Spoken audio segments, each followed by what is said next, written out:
HCl ने तो करा हमारा काम, किल्स जर्म्स, और दूसरा provide acidic medium for pepsin.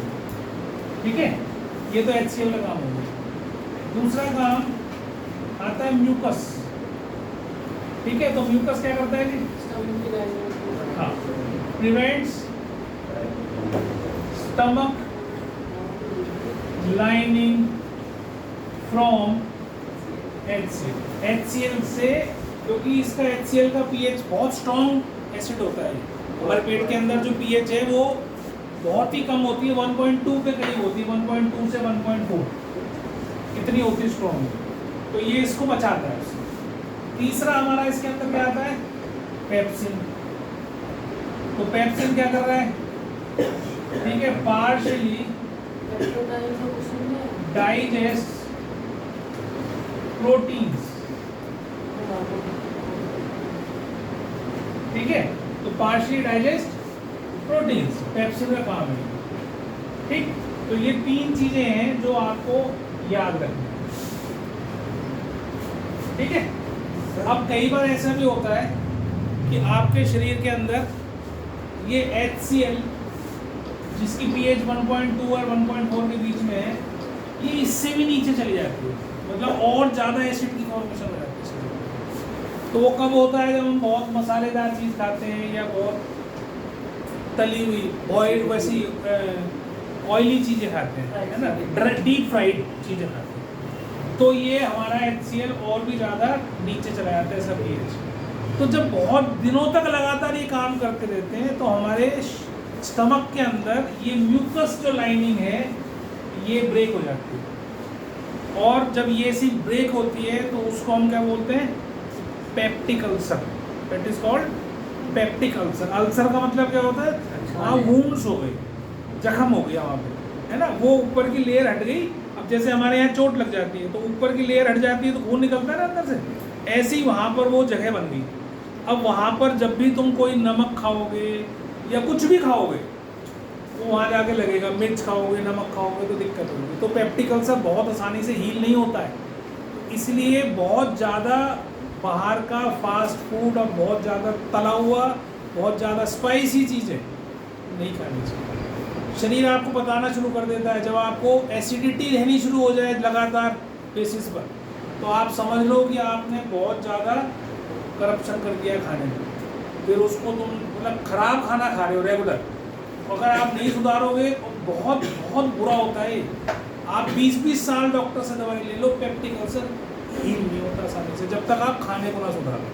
खाना आप वही खाते रहो और दवाई खाते रहो, आप बहुत बुरी हालत पहुँचोगे। तो इसलिए ज़्यादा स्पाइसी चीज़ें नहीं खानी चाहिए। बाहर का जो केमिकल डाल डाल के तुम्हें खिला रहे हैं ना, देखो तुम बाहर से चाउमीन खाते हो, बाहर से तुम इतनी सारी जो भी चीज़ खा रहे हो उसके अंदर क्या क्या चीज़ें मिला के देता है। वो कोई सॉस मिला रहा है, कोई तुम्हें ये भी नहीं पता किससे बना हुआ है और उसके अंदर है क्या, और सिर्फ जीभ पे स्वाद टेस्ट लगता है उसका। एक बहुत दिन पहले तुम्हें ध्यान हो, तुम तो खैर छोटे रहे होगे उस टाइम, मैगी बैन हो गई थी, शायद बहुत ही छोटे रहे होगे तुम।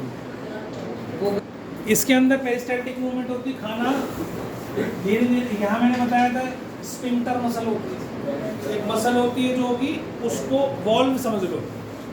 जब पेरिस्टाल्टिक मूवमेंट होती है, इसको हम कॉन्ट्रैक्ट करता है शरीर, तो खाना थोड़ा सा निकल कर कहाँ आता है? Small intestine. अब यहाँ से बाहर निकलकर हमारी इंटेस्टाइन शुरू हो जाती है। स्मॉल इंटेस्टाइन की जो लेंथ है लगभग 6.5 मीटर होती है। ठीक है, 6.5 मीटर का मतलब हो गया लगभग 20 फीट के करीब समझ। 3.3 से मल्टीप्लाई कर लो इसको, 3.3 कर लोगे तो कितना हो गया? 18, 15, 33, 34, 3 और 6, 18, 21, तो 21.5 फीट समझ कितनी होगी। ठीक है, स्मॉल इंटेस्टाइन। तो ये हमारे शरीर में स्मॉल इसलिए होती है क्योंकि बहुत छोटी होती है, पतली होती है, नैरो। ठीक है, इसलिए इसको हम स्मॉल इंटेस्टाइन बोलते हैं। और जो लार्ज इंटेस्टाइन है वो थोड़ी ब्रॉड होती है, बड़ी होती है। वो आपस में इलझी पड़ी तो कॉइल्ड होती है। एक दूसरे के ऊपर ऐसे क्या कह रहे हैं? बहुत सारी है ना, हाँ वही तो कह रहा हूँ, मतलब जमीन से दो मंजिल ऊपर, 2 फ्लोर्स, इतनी लंबी इंटेस्टाइन ये बैठे सारे। जभी तो कई बार तुम देखते हो खाना खाते रहते वो अंदर ही स्टोर होता रहता है, किसी को दिक्कत हो, कॉन्स्टिपेशन की प्रॉब्लम हो, टॉयलेट जाता ही नहीं और खाता रहता है, तो वो कहाँ इकट्ठा होता रहता है, स्टोर हाउस है, चलता रहेगा, और फिर अंदर ही जो है वो डिकम्पोज होना शुरू हो जाता है, बीमार होता है। ठीक है, अब ये भी अलग अलग होती है, जैसे ह्यूमंस में 6.5 मीटर की है, जो हर्बीवोरस एनिमल्स है, वो हर्बीवोरस एनिमल्स की इंटेस्टाइन इससे भी ज़्यादा लंबी होती है, क्योंकि वो सेलुलोज खाते हैं, वो भूसा खाते हैं ना, हम भूसा थोड़ी खाते हैं, तो सेलुलोज हमारे शरीर में डाइजेस्ट नहीं होता। ठीक है, तो अभी हमारे शरीर में उसके लिए अपेंडिक्स होता था, जो आपको देखते हो ना अपेंडिक्स। अब हमारा काम इसलिए नहीं क्योंकि हम सेलुलोज, हम प्रोसेस फूड खाने लगे, हम कचरा वचरा वैसा नहीं खाते जैसे पहले खा लेते होंगे जानवर की तरह, इसलिए भगवान ने हमारा शरीर भी उसमें भी हमें क्या दिया था, अपेंडिक्स दिया था। तो अपेंडिक्स सेलुलोज को डाइजेस्ट करने में हेल्प करता है। तो ये अभी भी जो हर्बीवोरस एनिमल है, भैंस है, गाय है, बकरी है, जो हरा चारा खाते हैं या भूसा खाते हैं, उन सबके शरीर में अपेंडिक्स अभी भी है। तो इनकी इंटेस्टाइन और लंबी होती है क्योंकि उसमें और ज़्यादा टाइम लगता है डाइजेस्ट होने में। जो कार्निवोरस होते हैं वो मीट को जल्दी पचा लेते हैं, डाइजेस्ट कर लेते हैं, तो उनकी जो इंटेस्टाइन है वो छोटी होती है इन कंपैरिजन टू ह्यूमंस, वो आसानी से डाइजेस्ट कर लेते हैं, उनके शरीर ऐसे ही बने होते हैं। हमारा शरीर जो है वो ऐसा नहीं है, ना कार्निवोरस जैसा ना हर्बीवोरस जैसा, हम बीच में आते हैं। ठीक है, वो बात अलग है कि नॉन वेजिटेरियंस होते हैं ह्यूमंस, शुरू से ही खा रहे हैं, अभी कोई नया नहीं है, लेकिन उसको प्रोसेस नहीं, कच्चा खाओ तो सबसे अच्छा होता है, और कच्चे तो हम खाते नहीं ना। हमें नुकसान कब करता है? जो भी नॉन वेज खाता है, कोई भी खाता है, जानवर की तरह नहीं खाता ना वो। जानवर तूने देखा कभी, उसने शेर ने शिकार किया, बकरी को ले जाकर आग के ऊपर टांग दिया और उसको फिर फ्राई करके खा रहा है या मसाले डाल खा, नहीं खा रहा ना। तो तुम खाते हो तो उनको दिक्कत नहीं है, नॉन वेजिटेरियंस को जो कार्निवोरस है वो तो बढ़िया है, उनके लिए तो जैसा उनको खाना दिया है भगवान ने, इंटेस्टाइन दिए उनके, उस हिसाब से खाते हैं। हम क्या करते हैं, उसको पहले फ्राई कर लेते हैं, फिर उसके ऊपर मसाले लगा लेते हैं, तो वो हाईली एसिडिक हो जाता है। तो अगर हम लोग नॉन वेजिटेरियंस खाते रहेंगे, खाएंगे, रोज़ खाएंगे, एक टाइम ऐसा आएगा कि आपका ब्लड एसिडिक होने लगेगा, और आपका ब्लड एसिडिक हो जाएगा तो कैंसर के प्रोन हो जाएगा, मतलब आपकी तरफ कैंसर भागेगा फिर तुम्हें पकड़ने के लिए। अगर कच्चा खा सकते हो तो खाओ, पर खा नहीं सकते ना तुम। चिकन या मटन आप ह्यूमंस नहीं खा सकते, क्योंकि ताज़ा या तो बनाओ और काट लो और खा लो, वो बस की नहीं, क्योंकि कैनाइंस ही नहीं हमारे, तो भगवान ने दिए कैनाइन, इतने लंबे लंबे जैसे शेर के होते हैं, छोटे छोटे हैं, तो खा रहे हैं बस हम तो स्वाद के लिए। बोल तो स्मॉल इंटेस्टाइन का पहला पार्ट है डुओडेनम, ठीक है, दूसरा पार्ट है जेजुनम, और तीसरा पार्ट है इलियम। ठीक है बेटा, सुन लो इधर से, बात नहीं करो। तो डुओडेनम जो है वो सबसे स्टार्टिंग का पार्ट है, जहाँ से स्टमक से बाहर निकलता है तो डुओडेनम में जाता है ना। अब यहीं डुओडेनम में 2 जगह से इसके डाइजेशन के लिए एंजाइम्स आते हैं। ठीक है, एक जगह से एंजाइम आता है, ये इससे क्या जुड़ा हुआ है, एक तो लीवर जुड़ा हुआ है, तो यहाँ लीवर होता है हमारा, इस तरह का लीवर होता है। तो लीवर से हमारा, लीवर से तो नहीं कहूँगा, गॉल ब्लैडर से आता है, क्योंकि यहाँ इसके अंदर एक पीछे गॉल ब्लैडर है। वो गॉल ब्लैडर क्या काम करता है, अब सुन लो यार, उसके बाद सुन। तो गॉल ब्लैडर जो है वो, उसका काम क्या है, लीवर का क्या काम है, बाइल बनाता है, बाइल जूस बनाता है। बाइल क्या करता है, फैट को एमल्सिफिकेशन करता है, तोड़ता है, फैट को ब्रेक डाउन करने का काम किसका है, बाइल का, बाइल जूस का। तो बाइल, अब ऐसा तो है नहीं कि बाइल जूस रेगुलर बनता ही रहता है, बाइल जूस तो सुन लो बेटा ध्यान से, बाइल जूस तो लगातार बनता रहता है, लेकिन इतना यूज़ नहीं होता ना। बाइल कब यूज़ होगा? जब तुम कोई फैट की चीज़ खाओगे। भाई शरीर कब यूज़ करेगा बाइल को?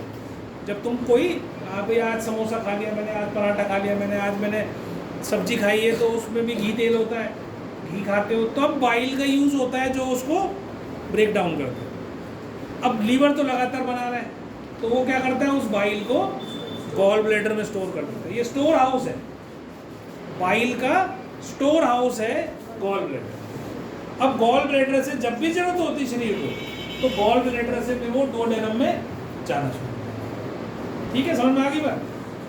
अब कई बार ऐसा भी होता है कि हमारा लिवर अच्छे से काम नहीं कर रहा है या कोई उसका यूज़ ज़्यादा नहीं हो रहा, दिक्कत हो गई, कोई भी शरीर के अंदर इम्बैलेंस हो रहा है तो ये बाइल इसके अंदर ना वो हार्ड हो जाता है, जिसको हम क्या कहते हैं, गॉल स्टोन।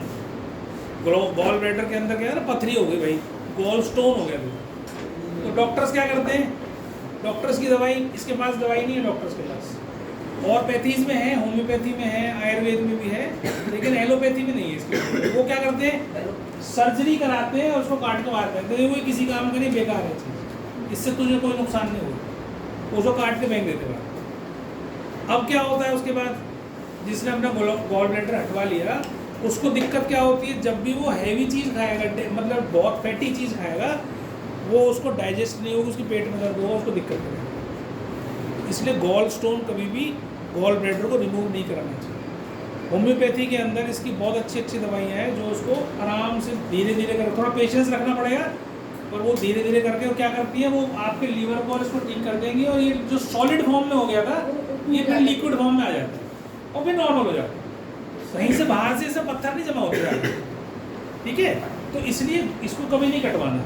बहुत लोग, बहुत कॉमन है आजकल, पढ़े लिखे लोग बहुत होते हैं, डॉक्टर्स के पास जाते हैं और डॉक्टर कहता है भाई तुम्हारे किसी काम का नहीं, वो फटाफट अपना यूँ काटो निकाल दो भाई, तो दर्द बहुत हो रहा है, तो डरा देते हैं, फट जाएगा, ये हो जाएगा, वो हो जाएगा, कुछ नहीं होगा, ठीक है। तो इसलिए डरना नहीं चाहिए, गॉल ब्लैडर नहीं हटवाना चाहिए कभी भी। गॉल ब्लैडर नुकसान करता है, तो बढ़ता है तो लॉन्ग टाइम में खाने पीने की चीज़ों में दिक्कत करेगा, वैसे तो कोई दिक्कत नहीं करेगा। बाइल जो होता है that is alkaline in nature, ठीक है, अल्कलाइन नेचर का होता है। अब ये अल्कलाइन नेचर का क्यों होता है, खाना ऊपर से आ रहा है वो तो एसिडिक है, खाना जो स्टमक में से आया है वो तो एसिड में से निकल के आया ना, तो इसका मतलब वो एसिडिक था। अब यहाँ पर एक चीज और होती है जिसको हम क्या बोलते हैं, पैंक्रियाज, है ना, ये पैंक्रियाज होते हैं। इस पैंक्रियाज से पैंक्रियाटिक जूस निकलता है, उसके अंदर 3 एंजाइम्स होते हैं, एक होता है अमाइलेज, एक होता है लाइपेज, एक होता है ट्रिप्सिन, ठीक है। और भी बहुत सारे होते होंगे, डिटेल में हमारे को ज़्यादा नहीं करना है, और भी चीज़ें होती होंगी, लेकिन हमें यही याद रखना है। तो ये क्या करता है, प्रोटीन को डाइजेस्ट करता है, लाइपेज फैट को करता है, और अमाइलेज कार्बोहाइड्रेट्स को। प्रोटीन को किस में कन्वर्ट करना है? नहीं, वो कुछ नहीं है, एनसीईआरटी में है, क्या लिखा हुआ है, प्रोटीन को फैटी, नहीं वो तो लास्ट वाला नहीं, वो ये तो नहीं लिखा ना कि स्टेप बाय स्टेप क्या बन रहा है, वो नहीं, तो वो बताऊँगा सर, वो जो उसमें लिखा है वो सब चीज़ समझना। तो ये इनका तीनों का काम है, समझ में आगे बात। पर अब ये काम किस मीडियम में करते हैं, ये अल्कलाइन मीडियम में ही काम करेंगे। अगर एसिडिक मीडियम हुआ तो दे विल नॉट वर्क, काम ही नहीं करेंगे, तो आपका डाइजेशन प्रॉपर नहीं होगा। तो इसलिए यहाँ से यहाँ पर कॉमन डक्ट होता है, वहाँ पर बाइल आ जाता है, वो बाइल जो है इस खाने को अल्कलाइन कर देता है, और इसका डाइजेशन इन तीनों की हेल्प से होता है खाने का, फिर वो खाना डाइजेस्ट होता है। बात समझ भाई, क्या बताया मैंने, दोबारा बता रहा हूँ। गॉल, ये खाना आया एसिडिक मीडियम से, ये एसिडिक था यहाँ पर, ठीक है, पेट में HCl था तो एसिडिक था, खाना यहाँ से निकल के यहाँ आया। अब क्योंकि यहाँ से एंजाइम निकलेंगे ये तीनों वाले, तो ये enzyme they work in alkaline medium, मतलब बेसिक मीडियम में, एनवायरनमेंट में काम करते हैं, एसिडिक में काम नहीं करेंगे। तो उसको खाने को, एसिडिक खाने को अल्कलाइन बनाने के लिए यहाँ से गॉल ब्लैडर से क्या निकलता है, जाता है हमारे पास बाइल जूस जाता है। Bile juice makes food alkaline. अब अल्कलाइन हो गया, अब वहाँ से ये तीनों आएंगे और अपना काम करेंगे। अब जैसे मान लो सपोज करो किसी आदमी को एसी रूम में बैठ के काम करने की आदत है, बात समझ ना, और उसको बिठा दिया तुमने जहाँ पर टेम्परेचर 40 डिग्री हो रहा है या 50 डिग्री हो रहा है और एसी चलाया नहीं या पंखा भी नहीं चलाया, तो क्या वो काम कर सकता है ना? नहीं करेगा काम। वो तो पसीने पूछता रहेगा, परेशान होता रहेगा कि मेरे बस के नहीं है करना काम, मैं नहीं कर सकता काम। तो वही स्थिति यहाँ है, एसिडिक मीडियम से आया तो ये जो ये एंजाइम्स है they will not work in acidic medium, तो वो इसने क्या करा, यहाँ से दे दिया। अब खाना चला गया आगे, जेजुनम को पार करता हो, जेजुनम का वो आपके कोर्स में नहीं है, ज़्यादा कुछ काम होता भी नहीं जेजुनम में, ठीक है, पार्ट तो है लेकिन इतना डिटेल हमारे कोर्स में नहीं है, इसलिए उसका जेजुनम का कोई फंक्शन हम नहीं यूज़ करते हैं। तीसरा फिर खाना कहाँ पहुँचा, सबसे लास्ट में जो पार्ट है वो इलियम बोलते हैं। इलियम में भी फिर एक हमारा जूस सिक्रेट होता है, ठीक है, उसका नाम होता है, वैसे बुक में नहीं है, एनसीईआरटी में नहीं है, जस्ट वैसे ही बता रहा हूँ, सुक्कस एंटेरिकस। सुक्कस एंटेरिकस,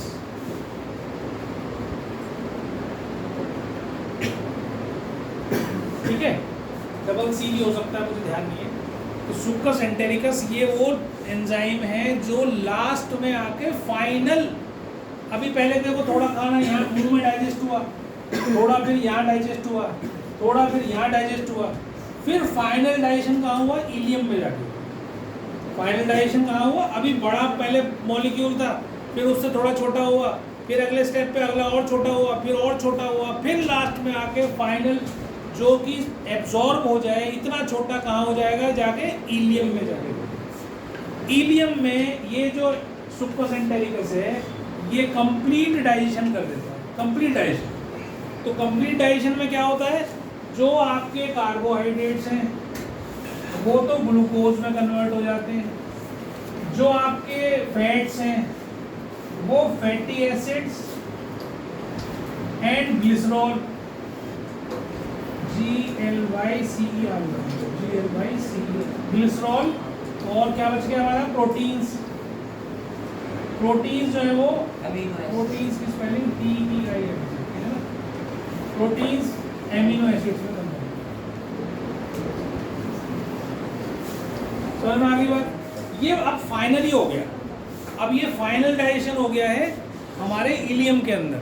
अब इसके बाद ये खाना जो बच गया है पूरा डाइजेस्ट हो गया है, it will move inside the blood, absorption शुरू हो गया।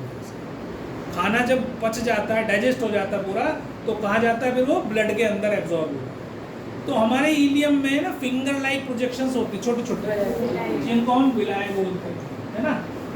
विलाय क्यों होती है, विलाय सरफेस एरिया को बढ़ाने के लिए होती है, ताकि ज़्यादा से ज़्यादा सरफेस। अब इसके विलाय के चारों तरफ जो फिंगर लाइक प्रोजेक्शंस हैं ऐसे ऐसे हैं, तो बहुत सारे ब्लड कैपिलरीज होती हैं इसके चारों तरफ, ठीक है। तो ब्लड कैपिलरीज क्या करती है, जब खून नहीं होगा तो एब्जॉर्ब कैसे होगा, जब उसके आसपास ब्लड कैपिलरीज होंगी तो डायरेक्ट उससे क्या होगा, ब्लड के अंदर खाना एब्जॉर्ब हो जाएगा। तो इन विलाइज के चारों तरफ ब्लड कैपिलरीज होती हैं, from where food is absorb inside the blood. एक बार खाना ब्लड में गया, फिर ब्लड का काम है अगला, वो क्या करेगा, उन सेल्स के पास ले जाएगा, ठीक है। उसके लिए भी अलग अलग चीज़ें हमारे शरीर में बनी हुई है, भैया किस इस चीज़ को उठा के इसके पास पहुंचाना है इसको, तो वो हार्मोन्स बोलते हैं, अभी हम पढ़ेंगे भी आगे, ठीक है। तो इसका ब्लड का काम क्या है, सेल तक पहुंचाना उस खाने को।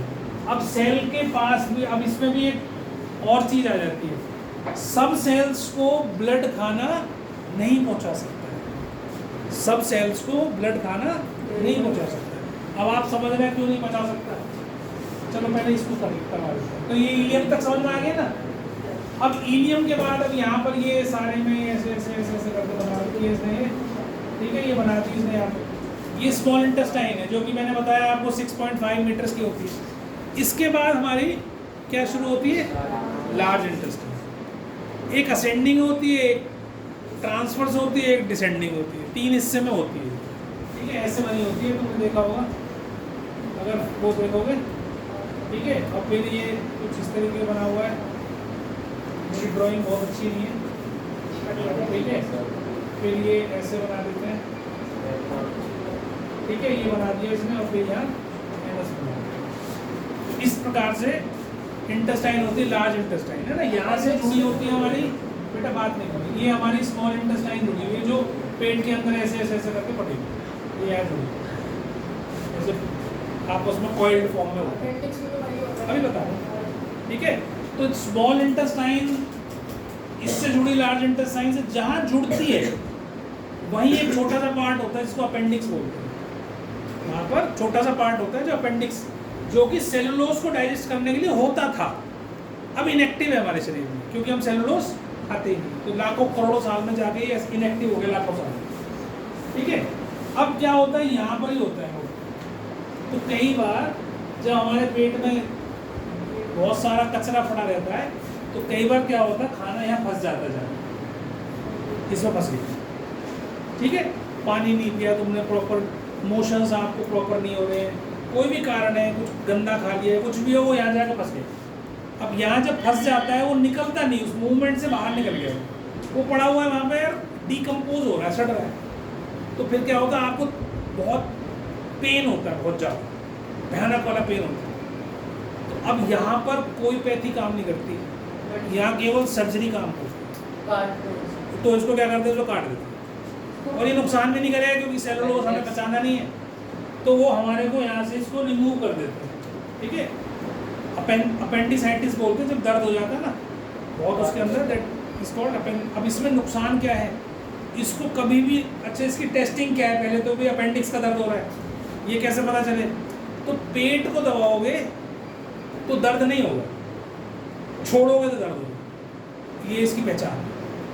अपेंडिक्स के दर्द को पहचानना है, मान लो किसी को बहुत भयानक पेन हो रहा है, ठीक ही नहीं हो रहा है किसी भी तरीके से, अगर आपने पेट को दबाया ऐसे और उसके बाद छोड़ोगे तो चीखेगा वो आदमी, दबाओगे तो नहीं चीखेगा, छोड़ते चीखेगा। समझ लो अपेंडिक्स है, अच्छे डॉक्टर के पास जाओ, एडमिट हो जाओ, सर्जरी करो, लेट नहीं करना, क्योंकि अगर ये फट गया तो आदमी को बचना मुश्किल हो जाएगा, सारे में जो जहर है वो सारा ब्लड के अंदर फैल जाएगा, ठीक है। तो कभी ये दो चीज़ें बता रहा हूँ मैं तुम्हें, गॉल ब्लैडर रिमूव नहीं कराना, उसकी ज़रूरत नहीं पड़ती, और अपेंडिक्स अगर दिक्कत हो जाए, अपेंडिसाइटिस हो जाए तो कभी देर नहीं करना, डॉक्टर के पास जाके, अच्छे डॉक्टर के पास इसका ऑपरेट करो। ज़्यादा लंबा टाइम नहीं लगता, घंटे भर का प्रोसीजर होता है, डॉक्टर काट देता है और ठीक कर देता है। आजकल तो छेद करते हैं 3 और उसी से करते हैं, कट भी नहीं होता। कुलदीप सर का करवा रखा है हमने, कुलदीप सर को छोटे छोटे, और आजकल वो भी स्टिचेज भी नहीं है, आजकल तो स्टेपलर आ गए हैं, स्टेपल करते हैं, वो स्टेपल कर देते हैं, वो बंद हो जाता है, शरीर अपने आप ठीक कर देता है, उसे फिर स्टेपल करता है, जैसे तुम अपने पेपर पे करते हो ना, ऐसे ही स्टेपलर होते हैं। नहीं, वो स्टेपलर जो बाहर वाले हैं तो बाहर ही रखेंगे, अंदर वाले अंदर होंगे। अब तो ऐसे भी आ गए हैं जो अंदर स्टेपल करते हैं तो वो घुल ही जाते हैं, डिजॉल्व हो जाते हैं, तो खोलने की जरूरत नहीं, ठीक है। तो ये प्रोसेस है आपका, ठीक है। अब खाना यहाँ से जाएगा, ये असेंडिंग है, ये असेंडिंग बोलो, ये ट्रांसवर्स और ये डिसेंडिंग। डिसेंड का मतलब होता है नीचे आना, असेंड का मतलब ऊपर जाना, ट्रांसवर्स मतलब सीधा। तो ये 3, अब यहाँ क्या हो रहा था, खाना तो पच चुका, अब यहाँ कौन सा खाना आएगा, जो अनडाइजेस्टेड फूड है, सारा तो नहीं डाइजेस्ट कर सकता हमारा शरीर, तो जो अनडाइजेस्टेड फूड है दैट मूव्स इनटू कोलोन। अब कोलोन में क्या होता है, पानी एब्जॉर्ब होता है, ठीक है। तो खाना जो है यहाँ पानी एब्जॉर्ब हो जाता है, और पानी एब्जॉर्ब हो गई, ये हमारा रेक्टम पार्ट होता है, लास्ट वाला क्या होता है, rectum, which is from where food is temporarily stored, और उसके बाद यहाँ पर ओपनिंग होती है हमारी, तो उसको हम एनस बोलते हैं, उसके थ्रू खाना बाहर खाया। तो ये प्रोसेस है पूरा हमारा डाइजेशन का, ठीक है। तो यहाँ बस कोलोन का काम क्या है, 3 पार्ट ही तुम्हें इसके बड़ी लार्ज इंटेस्टाइन में 3 ही हिस्से बताते हैं, कोलोन, रेक्टम और एनस, 3 चीज़ें हैं इसके अंदर, ये हो। तो ये पूरा डाइजेस्टिव सिस्टम तुम्हारा यही है, मुंह में खाना चबाया, कार्बोहाइड्रेट्स वहाँ पर डाइजेस्ट होने शुरू हो जाते हैं, शुगर स्टार्ट हो जाती है डाइजेस्ट होने, ठीक है। अब ध्यान से सुन लेना, मैं अगली क्लास में आओगे तो मैं सबसे पहले ये पूछूंगा, सबसे पढ़ के आना, बिना पढ़े मत आना। अब मैं फिर जब बहुत दिन हो जाएंगे तुम नहीं मानोगे ये बात, तो फिर मैं सख्ती करनी शुरू कर दूँगा, फिर तुम्हें बुरा लगेगा, लड़कों को भी लड़कों को, तो जो करा के बेचता हूँ उसको पढ़ के आया करो।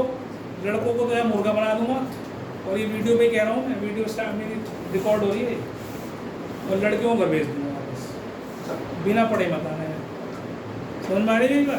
पढ़ के आना, कोई लापरवाही नहीं, क्योंकि जब तक तुम ये पढ़ोगे नहीं ना, याद नहीं करोगे, तो तुम्हारा पेंडिंग होता जाएगा और तुम फिर मेरा भी नाम खराब करोगे और अपना तो करोगे।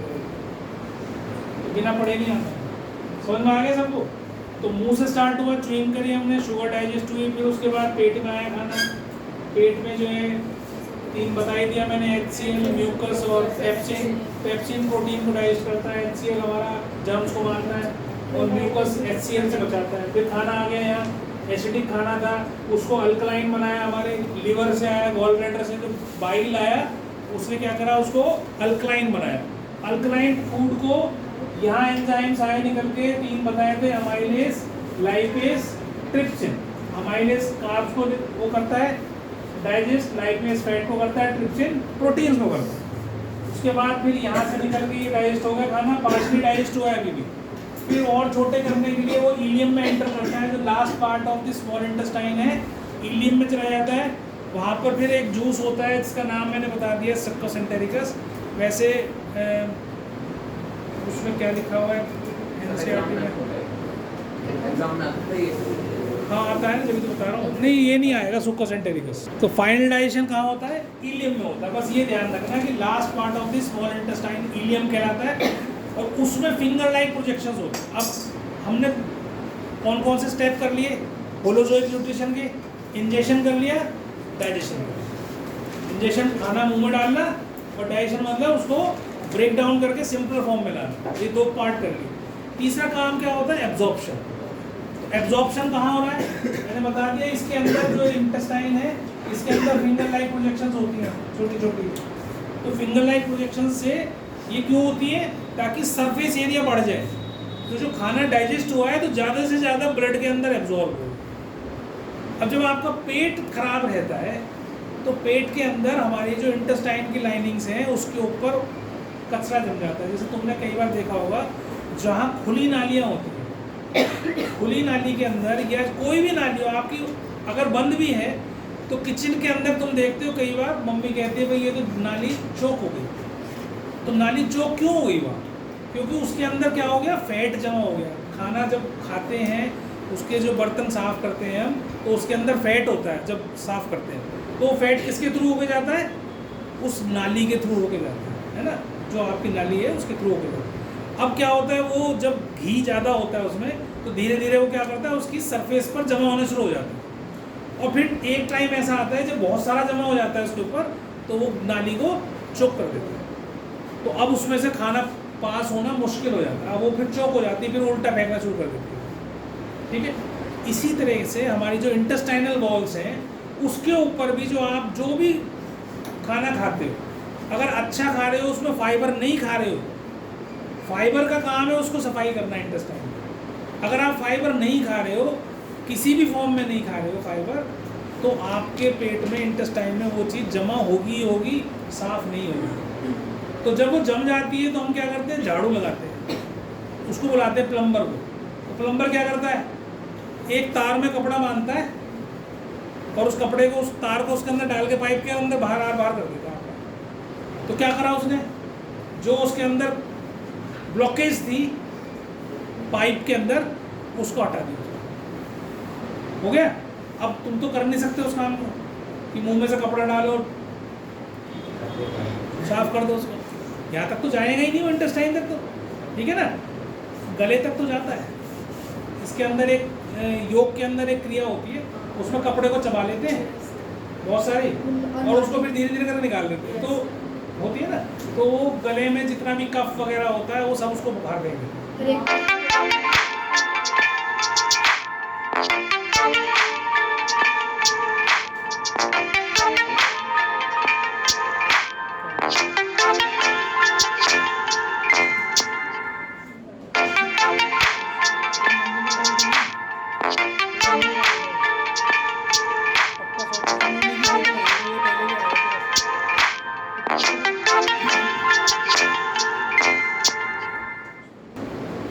तो ग्रीन लीफी वेजिटेबल्स खाओ, और जिसमें फाइबर हो वो फाइबर खाओ, फ्रूट्स खाओ, वो खाओ, सैलेड्स खाओ, उनमें खूब अच्छा फाइबर हो।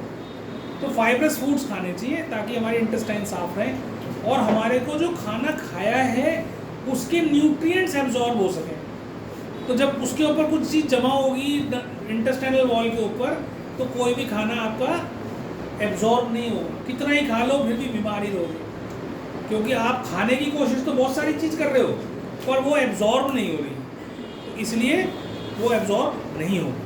समझ में आ गई बात?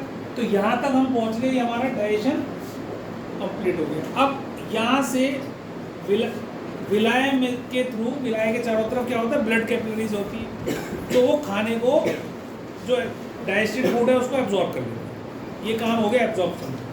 फिर कहाँ जाता है खाना? सेल्स के पास जाता है, वहाँ जाके स्टोर हो जाता है और हम जो दिन भर काम करते हैं उसकी एनर्जी, काम करने की एनर्जी, जो हमारे चोट लगती है हमें पता नहीं चलता, बहुत सारी चोट हमें अंदर भी लगती रहती है। हम जो कचरा फचरा खाते हैं उससे भी हमारे अंदर ये सारे खतरनाक चीज़ें चलती रहती हैं, जहाँ पर कुछ खराबी हो जाती है। अब जैसे सबसे बड़ी चीज़ बताता हूँ, सबसे बड़ी चीज़ होती है